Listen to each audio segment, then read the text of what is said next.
I'm cheating entirely because I have no PowerPoint presentation. I know it's heretical, but we'll try to keep it timed. Philip asked me to talk about this from the kind of client developer perspective. And I think I'm going to start by stating the obvious, which is when you talk about innovation in our field, in our industry, you're talking about innovation in a field that is far more capital intensive than, say, innovation in literature, or innovation in music, or innovation in art. You're talking about investments that run hundreds and hundreds of millions of dollars. And I think it's interesting to think about the technology in terms of that, because a project like Lever House actually had about 16 sheets of working drawings to describe its curtain wall. Right, and if you think about the massive explosion of information that's happened in order to describe, say, an exterior wall system today, by comparison, you can understand kind of the evolution of the developer and how the developer kind of entered into the picture between the end user and the design professionals involved. And that task became one, basically, in a lot of ways, of squeezing out things that were deemed waste. And along the way, we lost most of the innovation that happens in the process, because having a formulaic process where one doesn't have to try new things creates a predictability that therefore works in the marketplace. And I think that is one of the most fundamental problems we have in terms of innovation in the industry. So I wanted to tell a little anecdote. So just a scant 2 months ago, I was at a company called Related.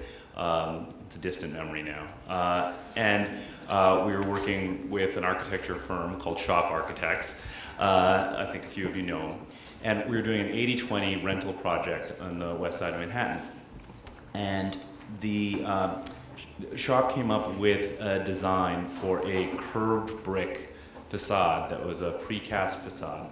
And the general contractor looked at it, hadn't seen anything like it before, and priced it at about $100 a square foot per surface area of wall. Shop at that point actually did something that I thought was rather remarkable, and a number of us thought was rather remarkable. They digitally fabricated not a model of the building, but a model of the formwork that would create the precast panels that would form the wall. Then they sent a few of their young, good-looking architects up to Canada with these formwork models, and got the precast subcontractors to look at it and explain to them how the wall would get manufactured.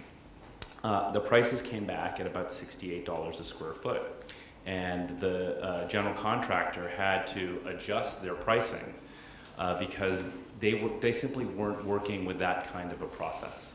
And I think it was very interesting to understand how that digital kind of mentality entered the picture and actually altered what the developer was trying to achieve. Because the developer, in that case, wasn't against the innovation.